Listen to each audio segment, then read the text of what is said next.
Zik FM et Sun TV, nous passons à la revue de presse avec Lucien Guéma. Sénégal, bonjour. Et qui disait quand ça va pourrir, ça va sentir. En tout cas, Tribune continue ce matin de revenir en long et en large sur le recours en inconstitutionnalité contre la révision initiée par le groupe parlementaire Pastef et Patriotes, histoire de nous apprendre Diomaye attaque frontale, attaque le projet de Sonko. Waouh. Bon, c'est le syndrome d'une gouvernance en crise selon Zahra Iyane. Nous livre en tout cas Tribune continue ce matin. L'autre journal qui en parle, c'est Sud Quotidien. À la une du quotidien du groupe Sud Communication, il est écrit révision constitutionnelle adoptée par l'Assemblée nationale. La riposte de Diomaye auprès des 7 sages. Ainsi, saisine des 7 sages contre la révision constitutionnelle. Wolf Quotidien, sans contour ni détour, de nous apprendre Diomaye passe à l'acte. L'acte qu'a posé Monsieur le Président, son Excellence Bassirou Diomaye Faye, intéresse à plus de titres la rédaction du quotidien, le quotidien. À la une du journal du groupe Avenir Communication, il est écrit réforme constitutionnelle. Diomaye s'en remet aux sages. Il a saisi le conseil de recours en inconstitutionnalité de la procédure parlementaire. Précise en tout cas le quotidien, le point actu quotidien pour sa part dédié Diomaye contre Sonko sur la révision constitutionnelle. Le conseil constitutionnel en arbitre du duel affleuré, moucheté ou pas, tout compte fait. Diomaye attaque la procédure, retient et fait retenir le point actu ce matin. Le journal en tout cas dédié procès verbaux des travaux parlementaires, enregistrement audio et vidéo de clés USB sont entre autres les pièces justificatives. Bon, si le Conseil constitutionnel suit Diomaye, ce sera un désaveu cinglant, pour ne pas dire une déculottée frontale pour Sonko. Informe bien entendu le point actu. Le journal d'ajouter qu'en cas d'échec, Diomaye se rabat sur le référendum. D'où l'intérêt du titre de Enquête quotidienne ce matin. Le journal, en tout cas dédié, révision constitutionnelle, recours au Conseil constitutionnel, une saisine à haut risque. Et c'est sans risque de se tromper que Enquête quotidienne parle de la requête inédite adressée au Conseil constitutionnel qui pourrait rabattre les cartes avant le référendum. Ainsi, le président joue une carte juridique aux conséquences politiques majeures, retient et fait retenir bien entendu Enquête. Dans le journal, c'est le professeur Medoun Samba Diop, enseignant en droit public à l'université Cheikh Anta Diop de Dakar, qui considère à plus d'un titre que cette requête peut avoir un impact sur le texte final. Au final, le témoin quotidien de retenir et faire retenir un duel exécutif législatif. Ainsi, le bras de fer dans l'arène judiciaire, voilà ce que nous livre le témoin quotidien ce matin.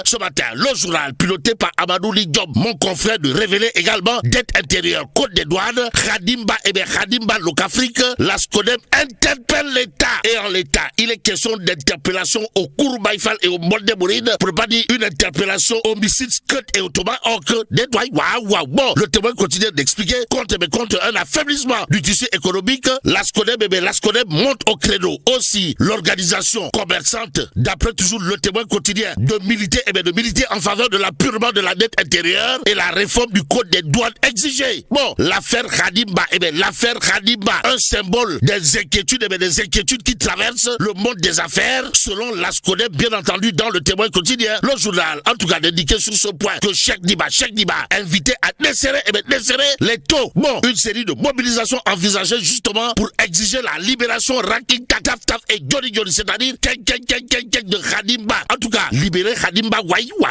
libérer Khadimba. Voilà ce que semble scander la SCODEM, si on en croit le témoin quotidien ce matin.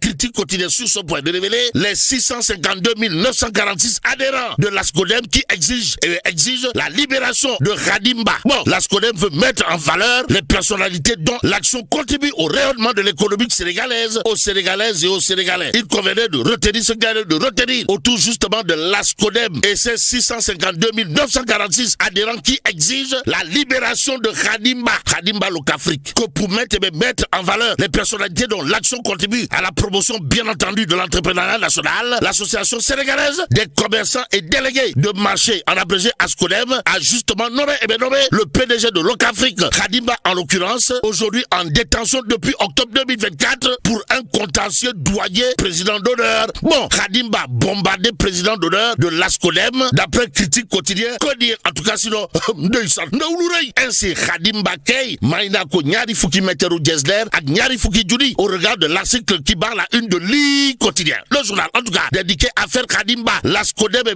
s'active pour la libération de l'homme d'affaires. En tout cas, l'homme d'affaires qui dernièrement a eu le soutien sans faille de Darou Khoudos peut désormais compter sur l'Ascodem, c'est-à-dire l'association des commerçants et délégués de marché. En tout cas, l'organisation interpelle directement le ministre des Finances, Cheikh Diba, et la direction générale des douanes informe l'I quotidien. Le journal de nous livrer le pavé dans la main pour ne pas dire le coup de pied dans la fourmilière, signé l'Ascodem, à savoir, il est inadmissible qu'une aussi forte personnalité soit maintenue en prison. Bon, en l'absence de réponse concrète des autorités, des actions citoyennes légales et pacifiques seront engagées dans une journée sans taxi. Bon, l'Ascodem entend organiser une journée sans taxi pour obtenir la libération de Khadim Ba Locafrique, si on en croit l'I quotidien ce matin, Tribune quotidien toujours au chapitre de la même actualité de nous apprendre environnement des affaires. L'Ascodem exige l'appurement de la dette intérieure, la révision du code des douanes et la libération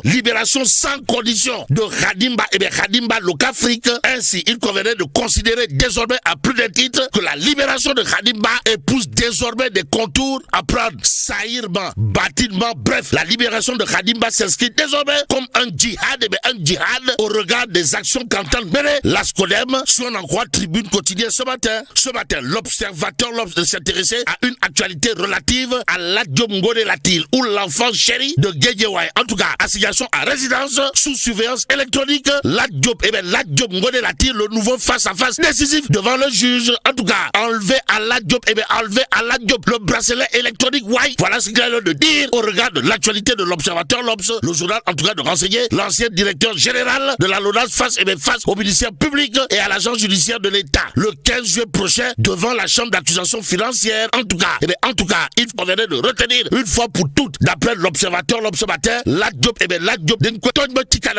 et plus qu'il est dit, il y a le recueil Bourg, wait and see. En attendant, révélation quotidienne Barça 1 d'une interrogation Kourbaïfal et Bondé-Bourine à savoir accusation atomique de Madiambal Diagne. Pourquoi Ousmane Sonko ne répond pas, pour ne pas dire pourquoi Ousmane Sonko ne pipe pas mot comme il sait très bien le faire. Ainsi, ce que fait Tribune quotidien ce matin, c'est de nous apprendre accusation de Madiambal Diagne contre Sonko, Zircon et le renouvellement du contrat des ICS. Le procureur et le président de la République doivent s'auto-saisir. En tout cas, Sonko doit porter plainte contre Madiambal Diagne. S'il ose, bien entendu, pour laver son honneur, conseille bien entendu Yoro Dia dans Tribune quotidien ce matin, le point info pendant ce temps dédié, le chef de l'État Adama Barrow reçoit Mohamed Dieng à Banjul. Waouh. En tout cas, le président de la République de Gambie, son excellence Adama Barrow, a accordé une audience hier à monsieur Mohamed Dieng au palais présidentiel à Banjul, explique le point info. Le journal d'ajouter la rencontre s'est tenue en présence bien entendu de l'ambassadeur Amadou Diagne, Fojeka, Bariaï et de monsieur Aliendi, ministre secrétaire général de la présidence chargé par le chef de l'État du suivi des points soulevés. Bon, le point info, en tout cas sur ce point de retenir, les discussions ont porté sur l'implantation des nouvelles unités hôtelières dans la capitale et l'ouverture prochaine d'une ligne Dubaï-Banjul en perspective. Ainsi, les deux parties ont aussi évoqué l'exploitation de la zone économique spéciale de Banjul et le renforcement des partenariats avec bien entendu le secteur privé africain, réaffirmant la volonté des autorités de diversifier l'économie et d'attirer les investisseurs. Voilà ce qu'on peut retenir bien entendu de l'audience accordée par Adama Barrow à Mohamed Dieng à Banjul d'après le point info ce matin. Il conviendrait de terminer avec l'évidence quotidienne, le journal de parler de climat social. Pourquoi faire? Pour évoquer l'échec de la rencontre entre Gaté et le Front syndical pour la défense du travail. Et là, Bon, que Dieu préserve le Sénégal.